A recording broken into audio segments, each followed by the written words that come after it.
Hello, it's Rosa here. This course is called The Circle of Fifths. I call this a magic circle. This is a fascinating music tool for all music lovers.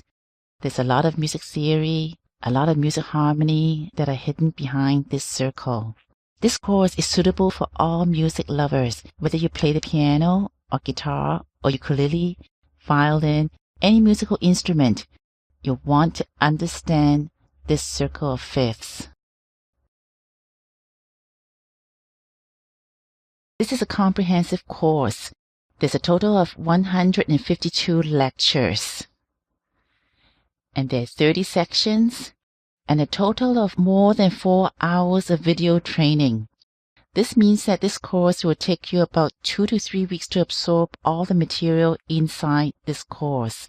So take your time, take it slowly, and then you will discover that even advanced music theory is very simple to understand. You just need to understand how this circle works. By the time you finish this course, you would have learned 52 magic circle tips under 28 different topics. We're covering a lot of material in this course, and you will learn 15 different chord progressions. And you're not just going to learn theory, but you're going to learn how to apply the circle of fifths to 12 different songs, and I will analyze these songs with you. It's been about 35 years since I started learning about the circle of fifths. I went to the library and I went to different workshops. I looked up the material about the circle of fifths and I searched the internet. And whenever I saw workshops talking about circle of fifths, I would go there. So it's been a long journey for me.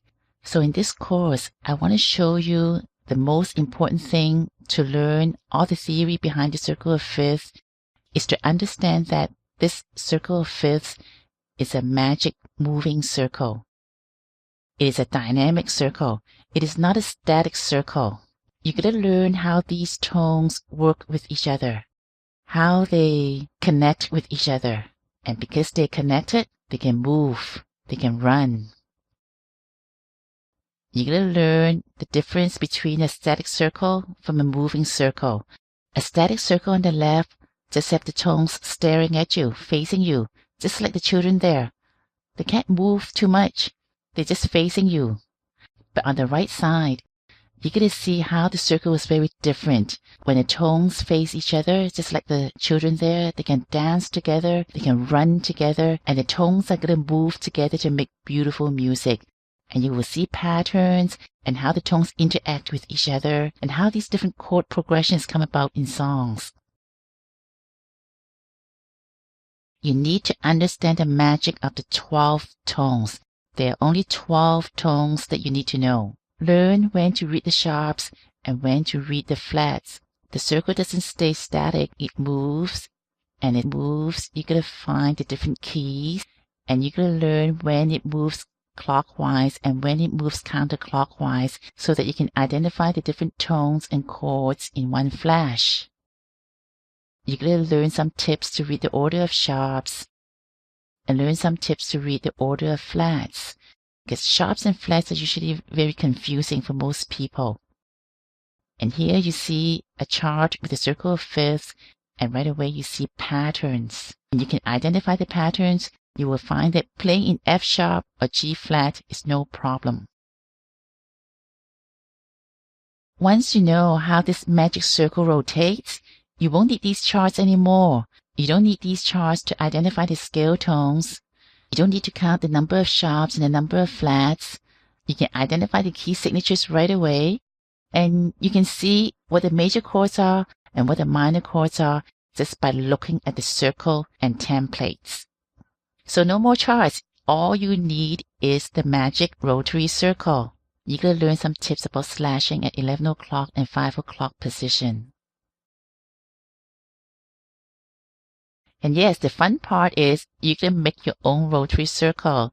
I'm going to show you how to do your own rotary circle because you're going to make the outer circle and the inner circle and put them together.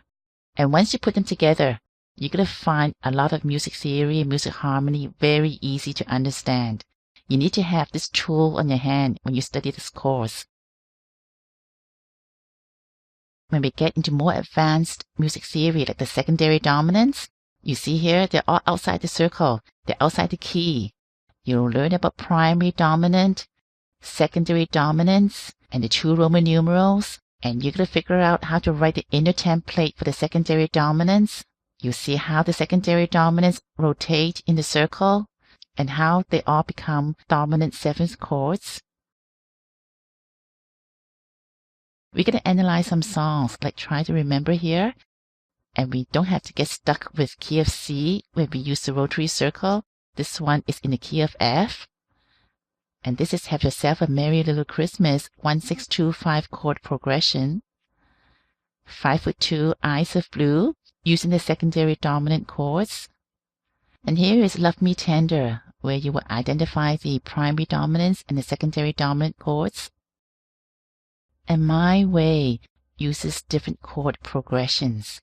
So we're going to have a fun time looking at some of these songs and how to use the circle to identify the chord progressions.